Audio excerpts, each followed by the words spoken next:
रहमत ड्रामे की अगली किस्त में आप देखेंगे कि परिशे अब कुछ ज़्यादा ही ओवर हो चुकी है। हर वक्त लड़ना झगड़ना, हर वक्त चीखने चिल्लाने के लिए तैयार रहना, बारी को तो वो कुछ ज़्यादा ही हल्का ले रही है। नाम इसका पता नहीं, ओहदा इसका पता नहीं, लेकिन लड़ने का इसे पता है।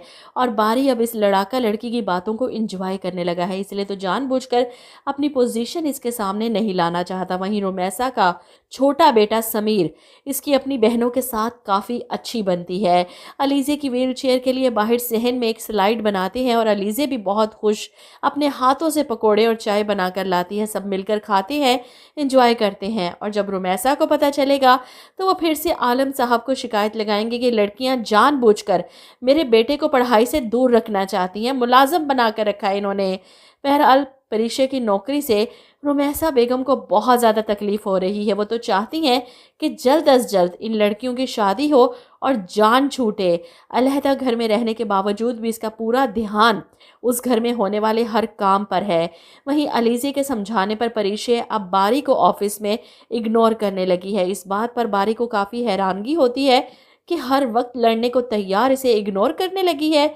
शयान सर के वापस आने के बाद वो बारी से ली गई फाइल खुद तैयार करती और अपने हाथों से सर के ऑफिस जाकर दे कर आती है ताकि इनकी नज़रों में आ सके और इसकी प्रमोशन हो सके। ऐसे में सर के ऑफिस के बाहर बारी से सामना होता है तो परिशे इसे फिर से बातें सुनाती हैं कि हर वक्त मेरे पीछे पड़े रहते हो, जॉब से निकल जाऊं मैं किसी तरह। इसका इल्ज़ाम सुनकर बारी कहता है कि तुम्हें ऐसा क्यों लगता है कि मैं तुम्हें यहाँ से निकालने के प्लान बना रहा हूँ। जिस पर परिशे तंजिया मुस्कुराती है। रखना होगा ना मेरी जगह अपना कोई ख़ास बंदा।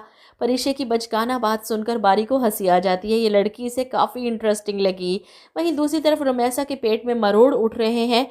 वो क्यों चाहेगी कि आलम की बेटियां ज़िंदगी में कुछ बन जाएं, अपने पाँव पर खड़ी हो जाएं, कमाने लगें।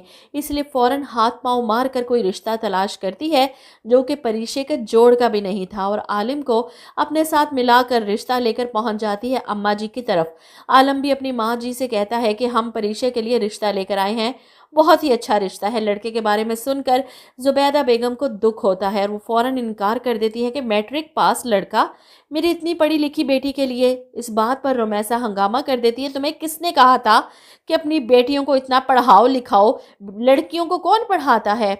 ऐसे में जुबैदा आलम से खुद बात करती हैं कि इस लड़के का और परिशे का कोई जोड़ नहीं।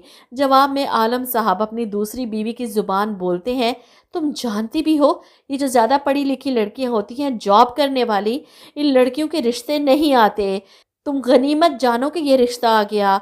जुबैदा को अपने शोहर की सोच पर अफसोस ही हो सकता है। ऐसे में परिशे को पता चलता है तो वो भी नाराज़ हो जाती है। मैंने आपसे कितनी दफ़ा कहा है मुझे शादी नहीं करनी। अम्मा जी आप प्लीज़ बाबा से बात करें, मैं अभी जॉब करना चाहती हूँ, अपने पाँव पर खड़ा होना चाहती हूँ। ज़ूबिया ने डॉक्टर बनना है। लेकिन वहीं दूसरी तरफ रुमैसा की पूरी कोशिश है कि परिशे और इस मैट्रिक पास लड़के का रिश्ता तय हो जाए ताकि इस लड़की के पर काटे जा सकें। वो आलम साहब के कान भरती हैं कि जुबैदा नहीं मान रही। मैं तो कहती हूँ लगाएं इसे तलाक की धमकी, देखें फिर कैसे हाँ करती है।